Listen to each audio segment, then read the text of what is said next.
J'aimerais vous parler d'un comportement que l'on retrouve souvent dans plusieurs relations et qui va entraîner une destruction de cette relation-là, en tout cas une destruction des voies de communication de cette relation sans que les partenaires ne se rendent compte et que l'on pourrait pourtant rapidement et très simplement éviter. Quand cela arrive, on peut être frustré, on peut même parfois se disputer, parfois on peut même se refermer dans son coin, on peut tout simplement décider de ne plus revenir dessus, on peut tout simplement se dire, bon ok, je me fais une raison et tout, de toutes les façons, elle ne changera jamais, il ne changera jamais et tout. Et en faisant cela, on espère que les choses s'améliorent, on espère pouvoir quand même avoir un moment, un moyen de discuter avec son ou sa partenaire pour améliorer les choses, sauf que souvent, on n'arrive pas à se prendre comme il faut pour pouvoir y arriver. J'espère que vous êtes en pleine forme. Je suis ravi de vous retrouver comme toujours. Mon nom est Yannick TM, je suis un semeur de pépites et de graines de conscience. Ça veut dire que je n'ai pas la vérité absolue. Ici, je ne vous dis pas la vérité, ok? Je sème simplement des graines. J'aimerais également vous rappeler que dimanche à 19h, heure de Paris, on se retrouve ici même en direct pour échanger autour d'un sujet afin de pouvoir grandir ensemble. Alors, c'est quoi cette erreur dont je vais vous parler aujourd'hui? C'est ce comportement-là que certaines personnes ont d'aller lorsque elles savent qu'elles ont fait quelque chose qui a blessé, qui a frustré leur partenaire, au lieu de s'excuser et au lieu d'en parler, de parler de ce qui a causé problème, de cette frustration-là que cela peut avoir engendré, ces personnes-là vont changer de comportement et devenir de bons petits élèves, de bons petits soldats, c'est-à-dire montrer des comportements agréables envers cette personne. Je prends un exemple tout concret et tout simple, d'accord? Vous vous disputez avec votre partenaire, ok? Et ce partenaire-là ou cette partenaire-là vous dit quelque chose qui vous blesse et qui vous froisse. Vous lancez des paroles comme ça en l'air et tout, qui heurtent votre sensibilité ou alors a même un comportement qui vous dérange et qui vous blesse. Ce partenaire ou cette partenaire se rend compte qu'il ou elle vous a blessé, ok? Mais ne vient pas vous demander pardon, mais au contraire, au lieu de cela, va commencer à faire des choses qu'il ou elle ne faisait pas spontanément avant, des choses qu'il ou elle sait que vous aimeriez le ou la voir faire souvent, mais qu'il ou elle ne le fait pas souvent, et du coup, cette personne va commencer à le faire. Comme par exemple sortir les poubelles spontanément sans que vous le disiez, faire le lit le matin alors que ça fait longtemps que vous lui demandez peut-être de temps en temps lorsque vous êtes indisponible de faire peut-être le lit, voilà, être à vos petits soins, aller chercher le petit déjeuner, proposer d'aller chercher les enfants à l'école, proposer même de déposer les enfants à l'école, vous proposez de venir vous chercher à votre boulot et tout. Donc, toutes ces attentions-là que parfois vous demandez et que cette personne ne vous donne pas, cette personne pendant une certaine période va manifester ces attentions-là, va même vous faire des cadeaux, va rentrer parfois avec un cadeau à vous offrir, va vous proposer plein de choses en tout et vous allez vous rendre compte, ah, il regrette ce qu'il a fait ou elle regrette ce qu'elle a fait, c'est pour ça qu'il fait ça, c'est pour ça qu'elle fait ça et tout, mais cette personne ne va jamais venir vous dire, je suis désolé de t'avoir blessé. Je suis désolé d'avoir eu un comportement qui t'a frustré. Je suis désolé de m'être comporté de cette façon-là. Et j'aimerais attirer l'attention sur ce type de comportement. Ce n'est pas mal. Je ne dis pas que c'est mal de se comporter ainsi. Pas du tout.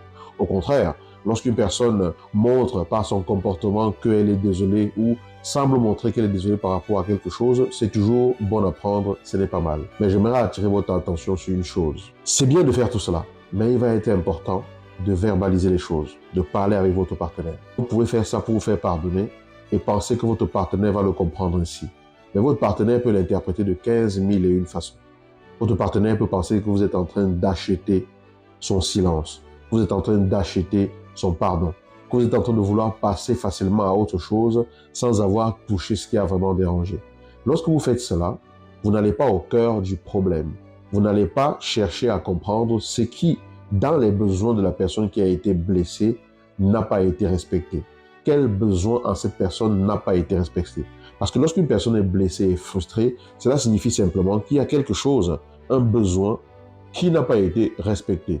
Peut-être le besoin d'être compris, le besoin d'être respecté, de se sentir respecté, le besoin de se sentir considéré, le besoin d'être pris en considération dans sa souffrance.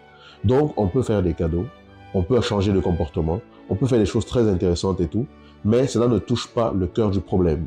Et tant qu'on ne touche pas le cœur d'un problème, ce problème-là, il risque de refaire surface plus tard.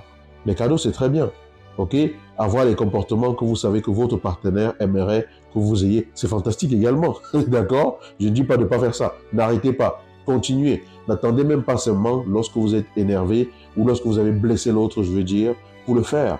Faites-le régulièrement et spontanément cela donnera du baume et de la joie à votre relation. Mais lorsqu'une personne a été frustrée par un de vos comportements, par une de vos paroles, faire cela ne résout pas vraiment totalement le problème.